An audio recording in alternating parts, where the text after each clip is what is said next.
Ya, bismillahirrahmanirrahim. Assalamualaikum warahmatullahi wabarakatuh.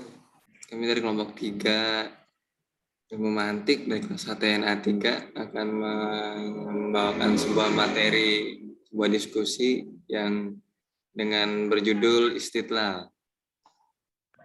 Ya, jadi istidlal itu apa sih? Nanti akan dijelaskan oleh para materi yang sudah dibagi masing-masing. Ya, di sini saya sebagai moderator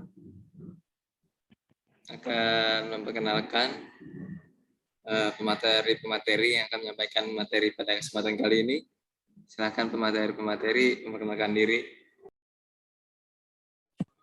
Halo, nama saya Brilian Bara Marifah. Saya akan menjelaskan materi tentang bentuk-bentuk kias, bentuk pertama dan bentuk kedua. Sekian. Alhamdulillahirrahmanirrahim. Ya, perkenalkan nama saya Fajar Khairul Imam. Saya di sini akan menjelaskan tentang materi bentuk-bentuk kias yang ketiga dan keempat. Terima kasih. Ya, itu dia materi dari materi yang kedua kita. Selanjutnya materi yang ketiga, yaitu saya sendiri, Imam Siddiq Alfat, dan teman saya yang pakai baju merah kerudung krem. Saya akan memperkenalkan diri. Ya, perkenalkan. Nama saya Hairunisa. Udah. Ya, itu dia perkenalan dari saudari Korinisa. Selanjutnya materi yang keempat, yaitu silakan untuk materi keempat untuk memperkenalkan diri. Ya, perkenalkan nama saya Pak Idris. Saya yang menerangkan kekeliruan dalam kias materi 1 dan 2. Ya, terima kasih Pak Imam Prawoto.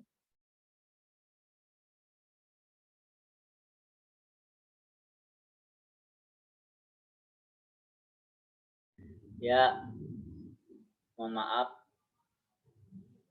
Perkenalkan, nama saya Kholaif Oble Sidik dari kelas HTN 3A. Menempuh pendidikan di Yahya Aziz, angkatan ke-8. Di sini saya menjelaskan tentang kekeliruan kias dalam materi dan sebab-sebab kekeliruan. Terima kasih. Ya, terima kasih kepada pemateri yang sudah memperkenalkan diri. Selanjutnya kita langsung saja masuk kepada penyampaian materi, yaitu dari pemateri yang pertama dipersilakan kepada Abikut. Ya, kepada Pak Kuat silakan.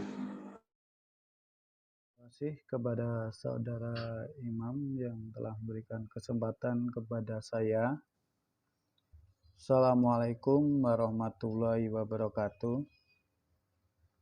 Istidlal adalah pindahnya pemikiran dari sesuatu yang diketahui pada sesuatu yang tidak diketahui, dengan menjadikan apa yang diketahui sebagai perantara bagi sesuatu yang tidak diketahui.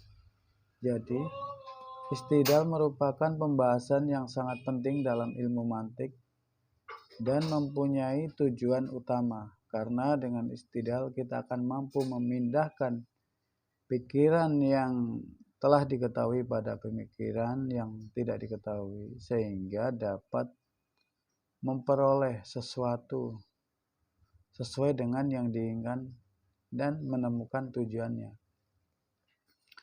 Istidlal terbagi menjadi dua macam, yaitu istidlal istiqra'i dan istinbati dan istidlal qiyasi.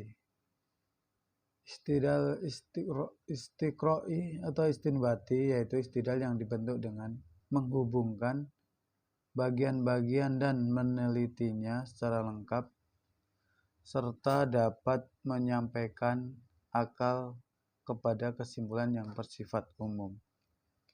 Contohnya, setelah melihat berbagai macam hewan yang menggerakkan rahang bawah pada saat makan, maka didapatkan kesimpulan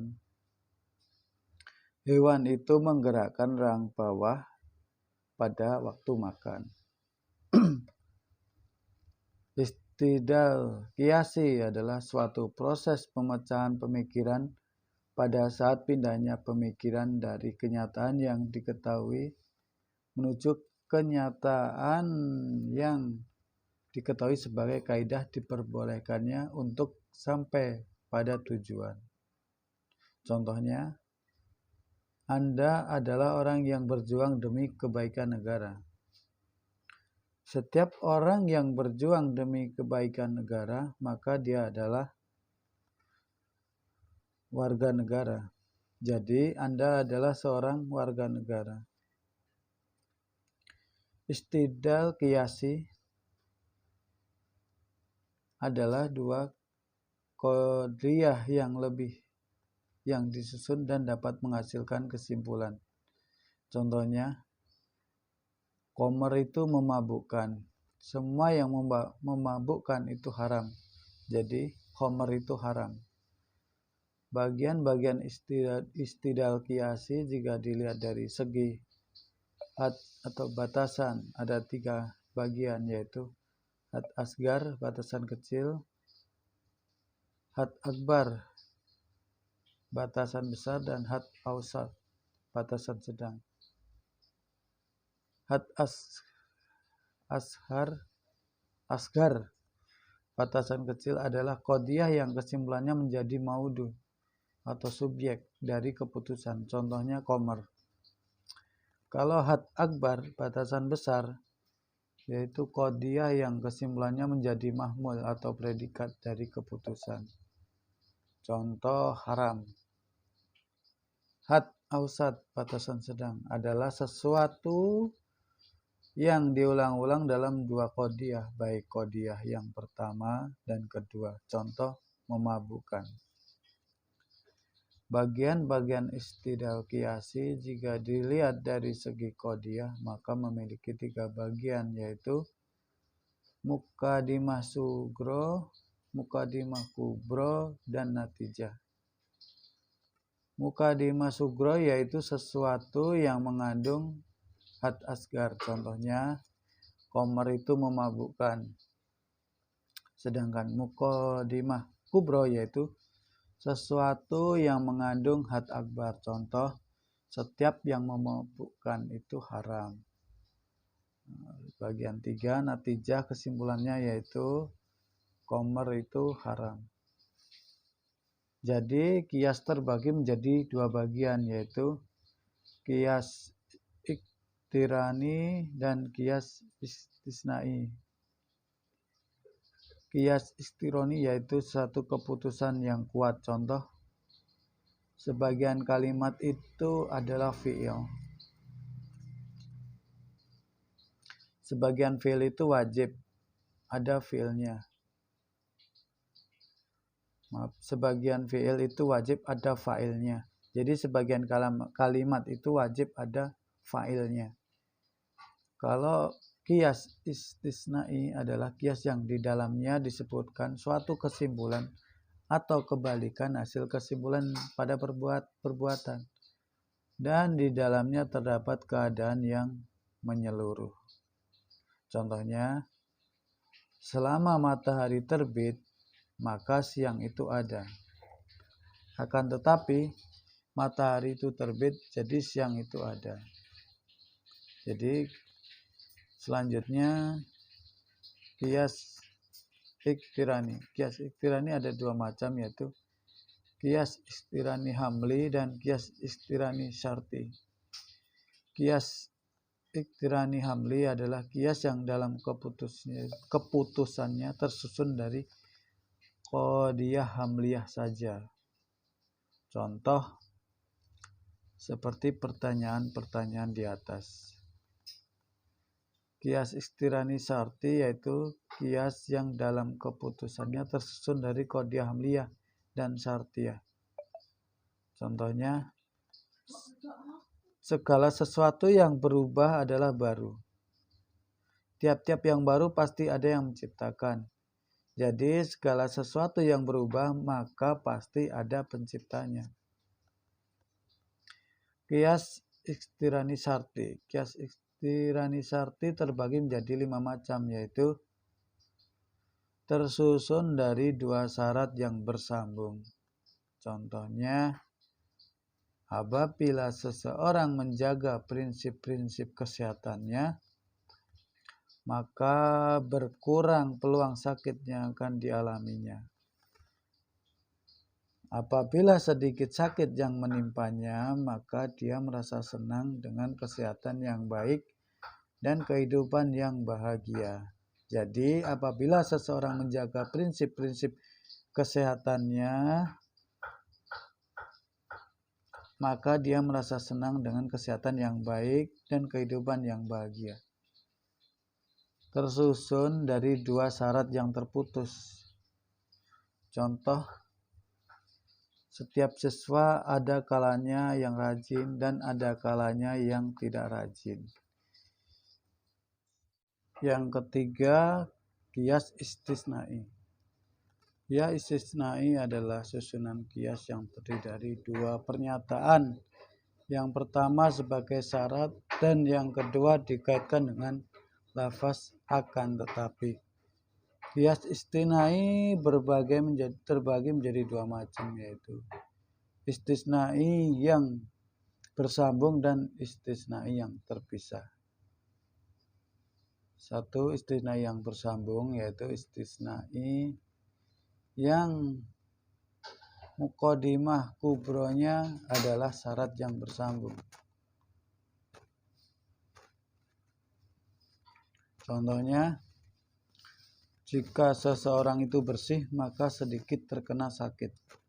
Tetapi dia bersih, jadi sedikit sekali dia terkena sakit. Istisna yang terpisah adalah istisna yang muqaddimah kubronya sebagai syarat yang terpisah. Contoh, terkadang ada kalanya lautan itu tenang dan ada kalanya berombak. Tetapi ia tenang, jadi tidak berombak. Dalam penarikan kesimpulan, kias istisnai yang bersambung memiliki hukum antara lain. 1. Istisna muqaddamnya menghasilkan tali. Contoh, jika sesuatu itu emas, maka sesuatu itu logam.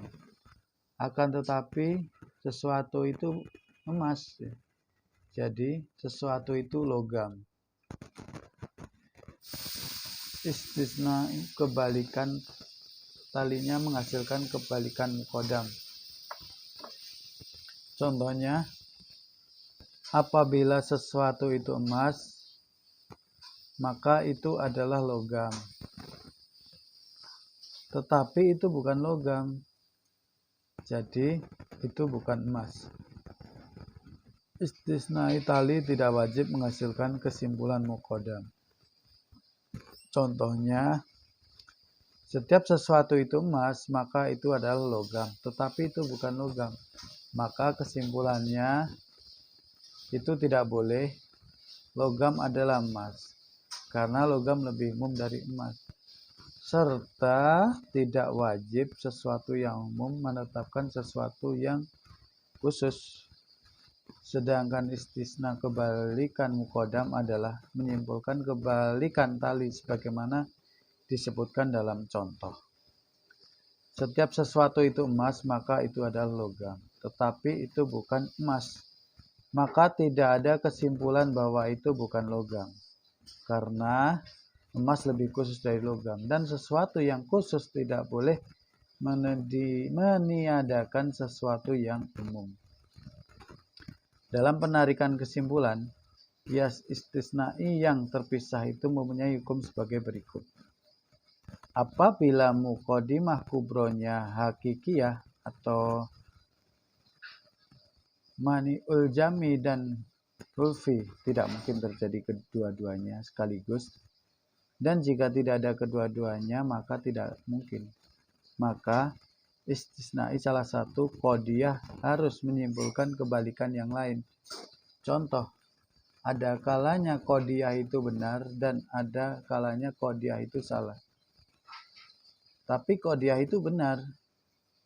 Jadi qodiyah itu tidak salah. Jika terdapat mani'atul hulfi, tidak mungkin tidak terjadi kedua-duanya, dan mungkin kedua-duanya terjadi sekaligus. Maka istisnai kebalikan dari salah satu qodiyah dapat menghasilkan kesimpulan yang lain.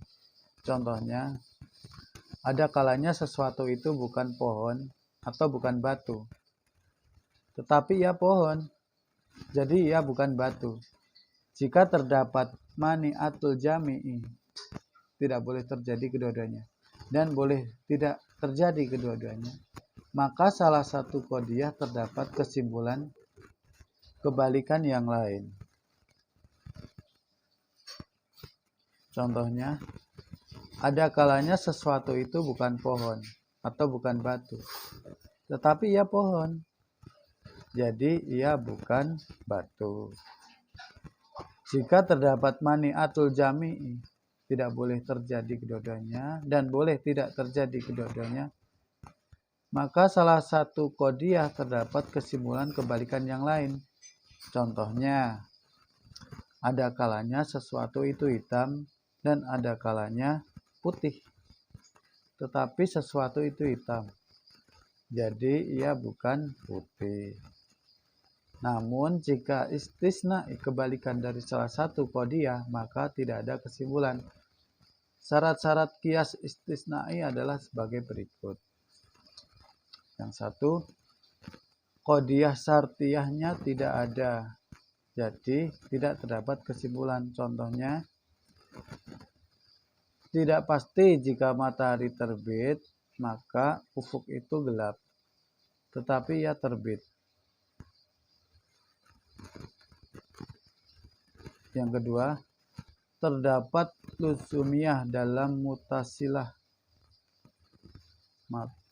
mutasbilah, dan terdapat inadiyah sekizat dalam munfasilah. Jadi tidak ada kesimpulan. Contohnya, apabila terdapat batu bersinar, maka pemiliknya di dalamnya. Begitulah sekilas penjelasan tentang istidlal. Selanjutnya dikembalikan ke Imam. Terima kasih. Assalamualaikum warahmatullahi wabarakatuh. Terima kasih kepada Abi Kuat. Selanjutnya akan dilanjutkan oleh materi yang kedua, yaitu kepada Brilian Bara dan Fajar Khairul Imam. Karena adanya persilakan.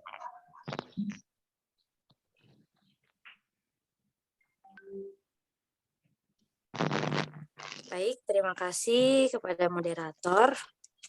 Selanjutnya saya akan menjelaskan tentang bentuk-bentuk qiyas.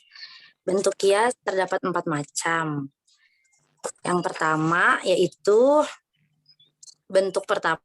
qiyas yang had ausatnya menjadi mahmul atau predikat pada muqaddimah sugro dan menjadi maudu atau subjek pada muqaddimah kubro. Contohnya, semua tumbuhan itu tumbuh. Semua yang tumbuh membutuhkan makanan. Jadi, semua tumbuhan itu membutuhkan makanan. Syarat-syarat penarikan kesimpulan pada qiyas bentuk pertama. Yang pertama yaitu ada ijab sugro, yaitu adanya ijab atau positif pada muqaddimah sugro. Yang kedua, adanya kuliah kubro, adalah adanya kuliah pada muqaddimah kubro. Dari syarat-syarat tersebut, kesimpulan bentuk qiyas pertama yaitu 1. Muqaddimah sugronya berupa mujabah kuliah. Muqaddimah kubronya berupa mujabah kuliah. Kesimpulannya juga berupa mujabah kuliah. Contoh, semua tumbuhan itu tumbuh. Semua yang tumbuh membutuhkan makanan. Jadi semua tumbuhan membutuhkan makanan. Yang kedua, muqaddimah sugronya berupa mujabah kuliah. Sedangkan muqaddimah kubro dan kesimpulannya berupa salibah kuliah. Contohnya, semua orang bodoh itu ragu-ragu. Tidaklah orang yang ragu-ragu itu dapat dipercaya. Jadi, tidaklah orang yang bodoh itu dapat dipercaya. Yang ketiga, muqaddimah kubronya berupa mujabah kuliah. Sedangkan muqaddimah sugronya dan kesimpulannya berupa mujabah juz'iyah. Contoh, sebagian prasangka buruk itu berdosa. Semua dosa wajib dijauhi. Jadi, sebagian prasangka buruk itu wajib dijauhi. Yang keempat, muqaddimah sugro'nya berupa mujabah juz'iyah. Muqaddimah kubro'nya berupa salibah kuliah, sedangkan kesimpulannya berupa salibah juz'iyah. Contoh, sebagian mahasiswa bermalas-malasan. Tidak seorang pun yang malas mempunyai harapan lulus. Jadi, tidak sebagian mahasiswa itu mempunyai harapan lulus. Selanjutnya bentuk kedua, penjelasannya yaitu kias yang had ausatnya menjadi mahmul atau predikat dalam muqaddimah kubro dan sugro. Syarat-syarat penarikan kesimpulan kias pada bentuk kedua yaitu yang pertama, kedua muqaddimahnya harus berbeda dalam ijab maupun salbnya. Yang kedua, adanya kuliah dalam muqaddimah kubro. Dari syarat-syarat tersebut, kesimpulan kias bentuk kedua yang pertama, muqaddimah sugro'nya berupa mujabah kuliah, sedangkan muqaddimah kubro dan natijabnya berupa salibah kuliah. Contoh, semua kafir kekal di dalam neraka. Tidak seorang pun yang beriman itu kekal di dalam neraka. Jadi, tidak seorang pun dari orang kafir itu beriman. Yang kedua, muqaddimah sugro'nya berupa mujabah juz'iyah. Muqaddimah kubro'nya berupa salibah kuliah, sedangkan natijabnya berupa mujabah juz'iyah. Contoh, tidak seorang pun dari orang sombong itu disukai. Semua orang yang rendah hati itu disukai. Jadi, tidak seorang pun dari orang yang sombong itu rendah hati. Yang ketiga, muqaddimah sugro'nya berupa salibah kuliah. Muqaddimah kubro'nya berupa mujabah kuliah. Dan natijabnya adalah berupa salibah juz'iyah. Contoh, sebagian ayat-ayat Al-Quran yang terakhir masuk kelompok madaniyah. Tidak ada seorang pun yang mengetahui dari sebagian besar ayat-ayat Al-Quran yang terakhir masuk dalam kelompok madaniyah. Jadi, tidak sebagian ayat-ayat Al-Quran itu diketahui kelompoknya. Selanjutnya yang keempat, muqaddimah kubro'nya berupa mujabah kuliah. Muqaddimah sugro dan natijabnya berupa salibah juz'iyah. Contoh, sebagian manusia itu ada yang menyebutkan kebaikan negeriku. Semua tanah airku disebutkan kebaikan negeri itu. Jadi, sebagian manusia itu tidak cinta tanah air. Selanjutnya akan dijelaskan oleh Fajar Khairul Imam. Adanya di persilakan. Ya, terima kasih kepada Brilian. Akan saya lanjutkan. Bentuk ketiga yaitu kias yang had outsahnya menjadi maudu atau subjek dalam muqaddimah sugro dan kubro. Syarat-syarat penarikan kesimpulan kias dalam bentuk ketiga yaitu 1. Adanya bentuk ijab atau positif dalam muqaddimah sugronya. 2. Kuliah pada salah satu atau kedua muqaddimahnya. Dan syarat-syarat ini didapatkan kesimpulan pada kias bentuk ketiga sebagai berikut. 1. Muqaddimah sugro dan kubronya berupa mujabah kuliah, sedangkan natijahnya adalah berupa mujabah kuliah juz'iyah. Contoh, setiap orang yang menganiaya itu merusak hak orang lain. Semua orang yang menganiaya itu mengakibatkan hal yang tidak baik. Jadi sebagian orang itu tidak merusak hak orang lain dan mengakibatkan tidak baik. Yang kedua, muqaddimah sugronya berupa mujabah kuliah. Muqaddimah kubronya berupa salibah kuliah. Sedangkan natijahnya berupa salibah juz'iyah. Contoh, 1. Semua orang yang menolong Allah akan mendapat pertolongan. Tak satu pun orang yang menolong Allah itu mengalami kekalahan. Jadi, sebagian orang-orang yang mendapat pertolongan Allah itu tidak mengalami kekalahan. 3. Muqaddimah kubronya berupa mujibah kuliah. Sedangkan muqaddimah sugro dan natijahnya berupa juz'iyah. Contoh, sebagian manusia itu bangsa Indonesia. Semua manusia memiliki kebebasan belajar. Jadi, sebagian rakyat Indonesia memiliki kebebasan belajar. Keempat, muqaddimah sugronya berupa mujabah kuliah. Sedangkan muqaddimah kubro dan natijahnya berupa mujibah kuliah. Contoh, semua pengkhianat itu dibenci. Sebagian pengkhianat mengerti. Jadi, sebagian pengkhianat yang dibenci itu mengerti. 5. Muqaddimah sugronya berupa mujabah kuliah. Sedangkan muqaddimah kubro dan natijahnya berupa salibah juz'iyah. Contohnya, semua binatang itu bergerak. Tidak sebagian binatang itu manusia. Jadi, tidak sebagian yang bergerak itu manusia aja. 6. Muqaddimah sugronya berupa mujabah juz'iyah. Muqaddimah kubronya berupa salibah kuliah. Sedangkan natijahnya berupa salibah juz'iyah. Seperti contoh, sebagian orang Indonesia itu orang Sumatera. Bentuk keempat, yaitu kias yang had al-sahnya menjadi maudu pada muqaddimah sugro dan menjadi mahmul pada muqaddimah kubronya.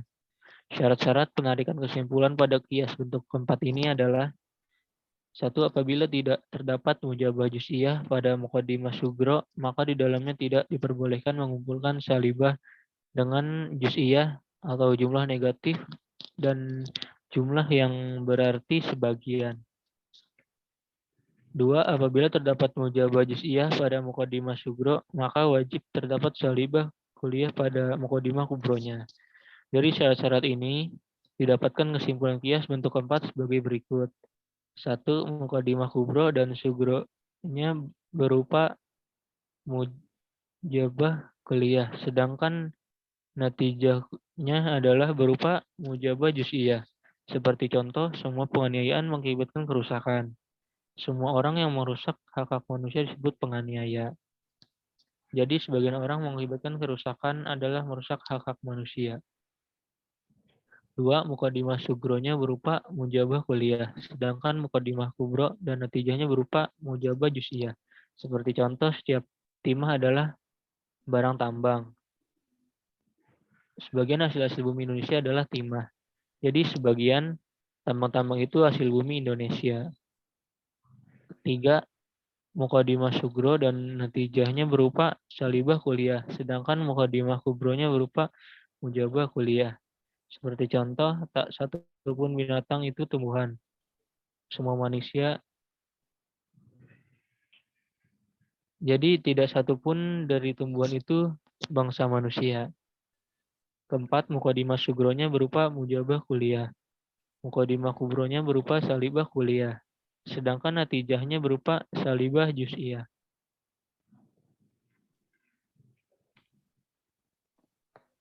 Seperti contoh, semua yang berkelakuan baik mengharapkan kebaikan dari yang lainnya.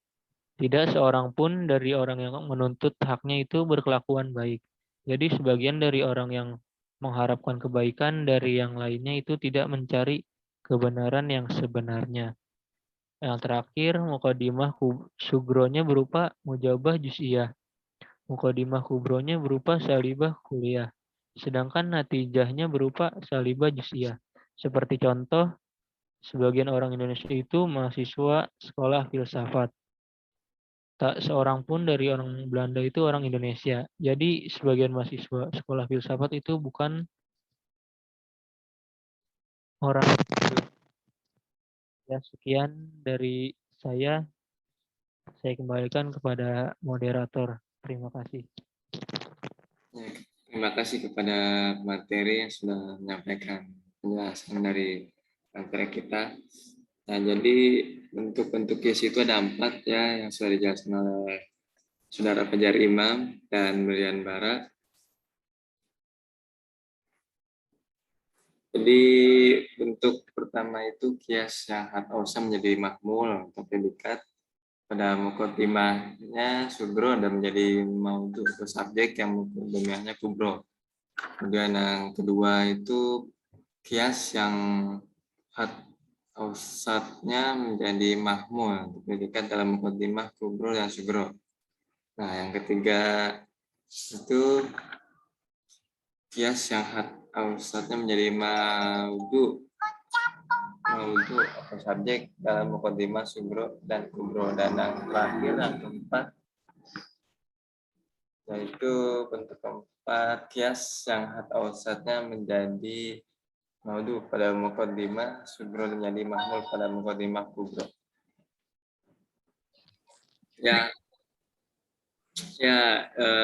Saya sudah bagian pertama dari video ini, part pertama yang telah disampaikan materi dari materi 1 dan 2. Selanjutnya akan dilanjutkan